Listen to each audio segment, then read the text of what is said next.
تو پرویز نے بجلی کی سی پھرتی کے ساتھ اپنے داہنی ٹانگ کے گھٹنے کی ایک زوردار ضرب اس کے پیٹ پر رسید کر دی۔ ملکو کے لیے پرویز کی جارحانہ حرکت قطعی غیر متوقع تھی۔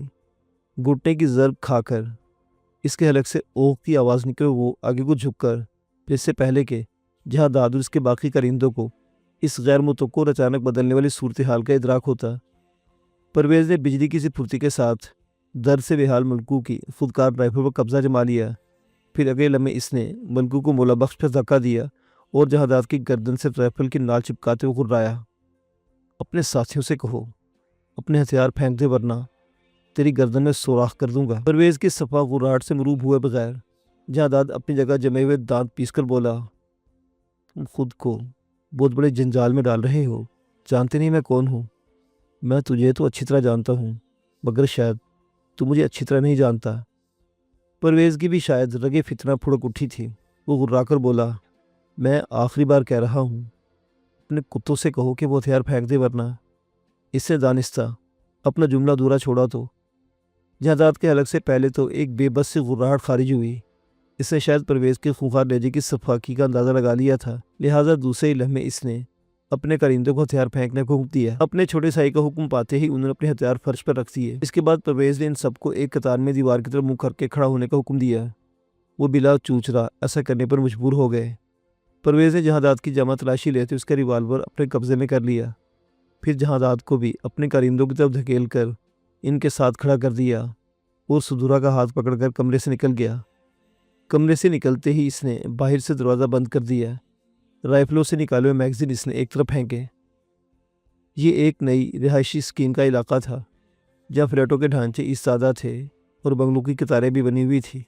جس بنگلے میں یہ لوگ موجود تھے اس کے باہر جہاں داد کی لینڈ کروزر کھڑی تھی، مگر پرویز سدھورا کو لیے تقریباً دوڑتا ہوا شاہراہ پر آ گیا جہاں انہیں ایک ٹیکسی مل گئی۔ یہ دونوں جھٹ سے اس میں سوار ہو گئے۔ ڈاکٹر فوزیہ اس سیلن زدہ قید خانے کے بند دروازے سے لگی بیٹھی کافی دیر تک روتی رہی۔ تب اچانک اسے باہر ایک آواز سنائی دی۔ اس نے جھٹ سے دروازے کی جھری سے باہر جھانکا۔ کیا دیکھتی ہے؟ ایک چھکڑا پاس سے بھوسا لادے گزر رہا تھا۔ اس کی ٹوٹی ہوئی ہمت قوی ہونے لگی۔ اس نے آہنی رال اٹھا کر زور زور سے آہنی دروازے پر ضربیں لگانی شروع کر دی۔ پاس سے گزرتے ہوئے چھکڑے میں ایک عمر رسیدہ شخص اور اس کا 9-10 سالہ بچہ سوار تھا۔ اس کے کانوں تک شور کی آوازیں پہنچی تو اس نے فوراً اپنے گدھے کی باگیں کھینچ لی اور حیرانی سے اس بوسیدہ سی گودام نما عمارت کو تکنے لگا۔ ڈاکٹر فوزے نے اندر سے باقاعدہ شور بھی مچانا شروع کر دیا تھا۔ وہ شخص چونکا، پھر اپنے گدھے کی رسی کو چھکڑے کے ایک لکڑ سے باندھ کر نیچے اتر آیا۔ گودام سے اس کا فاصلہ 10-12 قدموں جتنا تھا۔ وہ حیران اٹھٹکی ہوئی نظروں سے گودام کے بند آہنی دروازے کو تکتا ہوا اس کی طرف بڑھا۔ اندر سے فوزیہ نے اسے اپنی جانب بڑھتے دیکھ لیا تھا، چنانچہ جیسے وہ دروازے کے ذرا قریب پہنچ کر رکا تو فوزیہ نے گلوگیر لہجے میں التجا کی، بھائی مجھے یہاں سے نکالو، مجھے کچھ گنڈوں نے یہاں قید کر رکھا ہے، تو تمہاری بڑی مہربانی ہوگی۔ گاڑی باغ کا دماغ ٹھٹک گیا۔ وہ ایک بھلا مانا شخص تھا، اسے صورتحال سمجھنے میں دیر نہ لگی، لہٰذا وہ ضائع کے بغیر دروازے کے قریب منہ کر کے ڈاکٹر فوزیہ کو تسلی دیتے بولا، بہن تو فکر نہ کر، میں دروازہ کھولنے کی کوشش کرتا ہوں۔ یہ کہہ کر اسے باہر سے دروازے پر لگے قفل کا جائزہ لیا، پھر اپنے چھکڑے کی طرف بڑھ گیا اور چھکڑے کے نیچے سے کہیں پھنسے ہوئے اوزاروں میں سے وہ ایک آہنی تیسی اٹھا لایا اور گودام کے دروازے کے پار آ کر اس نے آہنی تیسی کے 2-3 وار کر کے تالا توڑ ڈالا۔ کنڈا کھول کر اسے جلدی سے دروازہ کھول دیا۔ دروازہ کھلتے ڈاکٹر فوزیہ ہراسہ ہرنی کی مانند باہر نکلی۔ گاڑی بان ایک خوبصورت جوان اور ماڈرن لڑکی کو اس حال میں دیکھ کر ششدر رہ گیا۔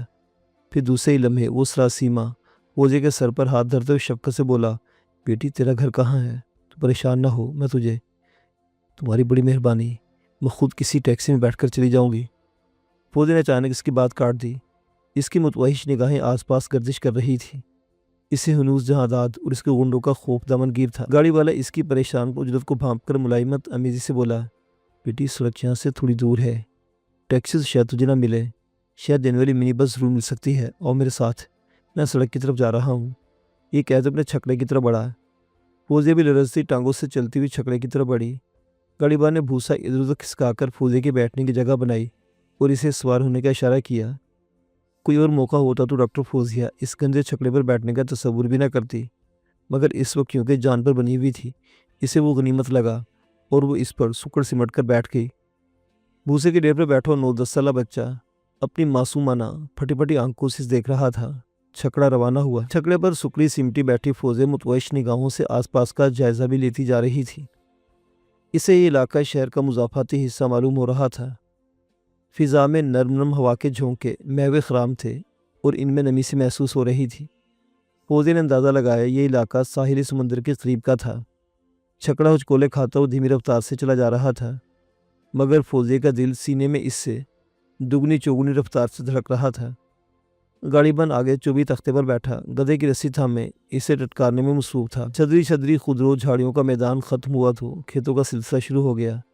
پھر کچھ مکانوں کے آثار نمودار ہونے لگے۔ لوگ ادھر ادھر پیدل چھکڑوں میں اور سائیکلوں پر سوار دکھائی دینے لگے۔ چند ایک کھٹارا سی موٹر سائیکلوں پر بھی سوار نظر آئے۔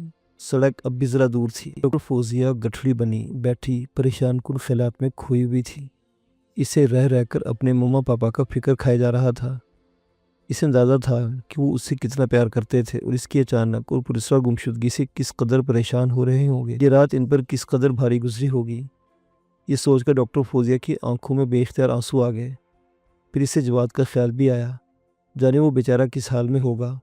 اب تو وہ بھی اس کی وجہ سے بے حال ہو رہا ہوگا۔ ڈاکٹر فوزیہ انہی خیالات میں کھوئی ہوئی تھی کہ اچانک وہ ہارن کی آواز پر چونکی۔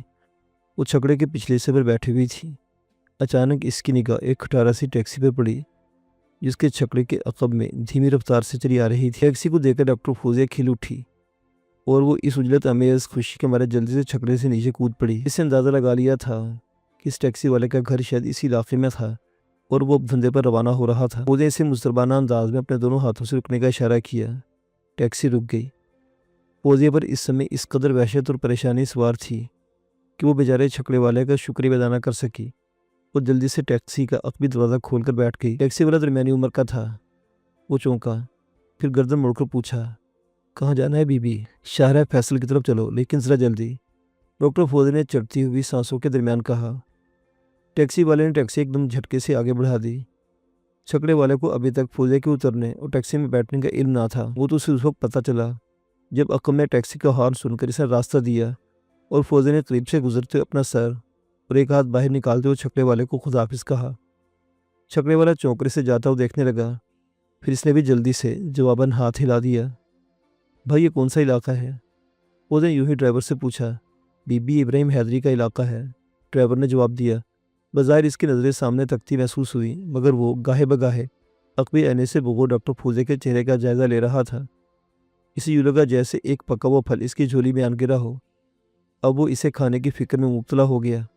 یہی وجہ تھی کہ جب وہ پختہ سڑک پر آیا تو بجائے بائیں طرف مڑنے کے اس نے دائیں ہاتھ ٹیکسی موڑ لی۔ وہ صرف بیٹھی فوزیہ کو سرے دس ڈرائیور کی بدنیتی کا اندازہ نہ ہو سکا، مگر اسے بہرحال یہ اندازہ تھا کہ ابراہیم حیدری کے بعد پہلا سٹاپ کرنگی کریک کا آتا تھا۔ ٹیکسی ڈرائیور جب اسے خاصی نسبتاً دور ویران علاقے میں لے کا ماتا ٹھنکا، ایک شیطان کے چنگل سے بچ کر نکلنے پر بھول بیٹھی تھی کہ وہ کسی دوسرے شیطان کے ہتھے بھی چڑھ سکتی ہے۔ گھبراہٹ میں اس کا بھول اسے تب ادراک ہوا جب پانی سر سے اونچا ہونے لگا۔ ڈرائیور نے اچانک ٹیکسی جب دائیں جانب قد آدم خضرو جھاڑیوں میں موڑی تو فوزیہ نے چلا کر کہا، اے بھائی ادھر کہاں لے جا رہے مجھے؟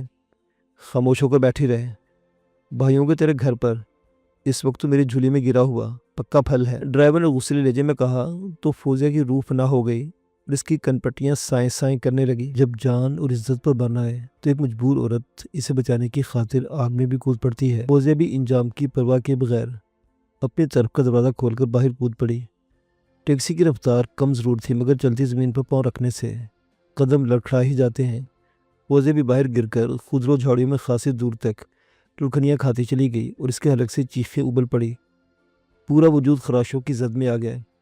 ٹیکسی ڈرائیور نے فوراً گاڑی روک لی اور پکے ہوئے پھل کی طرف لپکا۔ فوزیہ کا سر چکرا رہا تھا، مگر وہ مشکل تمام اٹھ کر ہراساں ہرنی کی مانند دوڑ پڑی۔ اطراف میں چھائی ویرانی اسے تاغوتی کہکہے مارتی محسوس ہونے لگی۔ فوزیہ کی ٹانگوں میں بھاگنے کی سکت نہ تھی، تاہم زمین پر اندھادھند دوڑنے سے وہ ایک بار پھر گر پڑی۔ وہ بد خصلت ٹیکسی ڈرائیور اس کے سر پر پہنچ گیا۔ فوزیہ کی سانسیں بری طرح پھول رہی تھی۔ وہ خوفزدہ نظروں سے اس شیطان کے مکروہ چہرے کو تکنے لگی۔ اس شیطان نے جھک کر اس کا ہاتھ پکڑ لیا۔ اب جان سے زیادہ عزت عزیز ہو گئی۔ ایسے میں فوزیہ کے خالص نسوانی خوئے چلتر بیدار ہوئے۔ اس نے ہانپتی آواز میں شیطان سے ڈرائیور سے کہا، دیکھو میں کوئی پاک باز عورت نہیں ہوں، کیا تمہارا گھر نہیں وہاں مجھے لے چلو؟ ڈرائیور کی دست درازی کو اچانک بریک لگ گیا۔ وہ شیطان فوراً بولا، پھر تو بھاگی کیوں؟ میں سمجھی کہ تم بھی انہی لوگوں میں ہو جو رقم کے لالچ میں عزت لوٹ کر قتل کر دیتے ہیں۔ فوزی نے دوسرا پانسا پھینکا۔ ڈرائیور کی آنکھیں رقم کا سن کر مزید پھیل گئی۔ کیسی رقم؟ اس نے درشت لہجے میں پوچھا۔ اس کی خوفناک ابلتی آنکھوں میں پیسے کی تمنا بھی چمکی۔ وہ ہم اس علاقے کے گھر میں شادی گھر سے لوٹی تھی جہاں سے تم مجھے لے کر آئے تھے۔ فوزی نے ایک نئی کہانی کا آغاز کیا۔ اس کے ذہن میں شب گزشتہ گودام نما قید خانے کے سامنے گزرتی بارات کا منظر عود کرایا تھا۔ ہاں، اس علاقے میں پھکو پہلوان دودھ والے کی بیٹی کی شادی تو تھی، مگر وہ رقم کہاں ہے؟ انسان کے روپ میں شیطان ڈرائیور خود کلامی کے انداز میں بڑبڑایا۔ فوزی اپنی من گھڑت کہانی میں مزید زور ڈالتے ہوئے بولی، جب میں نے دیکھا کہ میرے چاروں ساتھیوں کی نیتوں میں فتور آ گیا ہے، یعنی وہ میری عزت کھیلنے کے بعد میرا حصہ بھی چھین لینے کی غرض سے مجھے موت کے گھاٹ اتارنے والے تھے، تو میں نے رقم کا تھیلا وہیں چھپا دیا تھا۔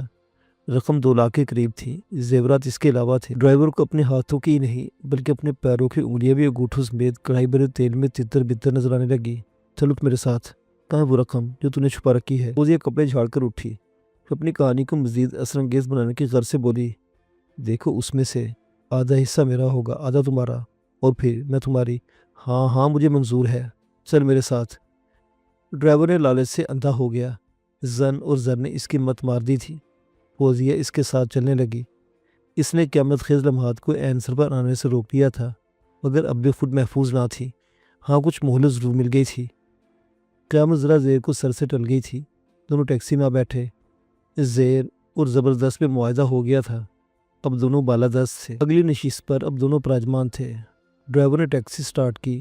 کاش مجھے کار چلانا آتی تو میں ساری رقم بٹور کر ان کی گاڑی لے کر فرار ہو جاتی، پھر بلا شرکت غیرے اس بڑی رقم کی مالک ہوتی۔ فوزی نے ٹیکسی میں پراجمان ہوتے ایک تیر پھینکا۔ اب بھی شکر کرو، تمہیں آدھا تو حصہ مل جائے گا نا؟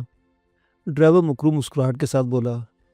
دل میں وہ لڑکی کی بیوقوفی پر ہنس رہا تھا۔ بیچاری اب بھی آدھے حصے کی تمنا کیے ہوئے ہے۔ چور کو مور پڑ گئے تھے، مگر تقدیر خود ڈرائیور کی بیوقوفی پر مسکرا رہی تھی۔ اس سے جیسے ہی گیئر بدلا تو فوزی اپنے گلے پر ہاتھ پھیر کر چلائی، اب کیا ہوا؟ ڈرائیور نے جھنجھلا کر پوچھا۔ وہ میرا ہیرو کا ہار جو میرے گلے میں تھا، شاید باہر جھاڑیوں میں کہیں گر گیا ہے، ٹھہرو میں ڈھونڈ کر آتی ہوں۔ یہ کہہ کر فوزیہ اپنی طرف کا دروازہ کھولا، مگر ڈرائیور کی آنکھوں میں ہیرو کے تذکرے پر اندھی ہو گئی تھی، بلکہ عقل بھی۔ وہ درست لہجے میں فوزیہ کو روکتے بولا، خاموش بیٹھی رہو، میں اتر کر دیکھتا ہوں۔ وہ کچا کھلاڑی تھا جو صرف لوٹ کے مال کے اچانک ہاتھ لگنے پر عقل قبض کر بیٹھا تھا۔ وہ فوزیہ کا طریقہ نہ جان سکا۔ ٹیکسی کے گیئر کو دوبارہ نیوٹرل میں ڈالا، اگنیشن سوئچ آف کرنے کی بھی زحمت گوارا نہ کی، ایسے ہی باہر اتر گیا۔ پھر وہ جیسے ہی ہیرو کا ہار تلاش کرتا ہوا ٹیکسی سے ذرا دور ہوا، فوزیہ کے وجود میں جیسے پارا دوڑ گیا۔ وہ بجلی کسی پھرتی کے ساتھ برابر کی ڈرائیونگ سیٹ پر سرک آئی، گیئر ڈالا اور ہوا ہو گئی۔ کچا کھلاڑی اپنا سا منہ تکتا رہ گیا۔ وہ جسے پکا پھل سمجھ بیٹھا تھا، خود پکا پھل ثابت ہو کر ہاتھ ملتا رہ گیا۔ معزز سامعین و ناظرین، یہ داستان ابھی جاری ہے۔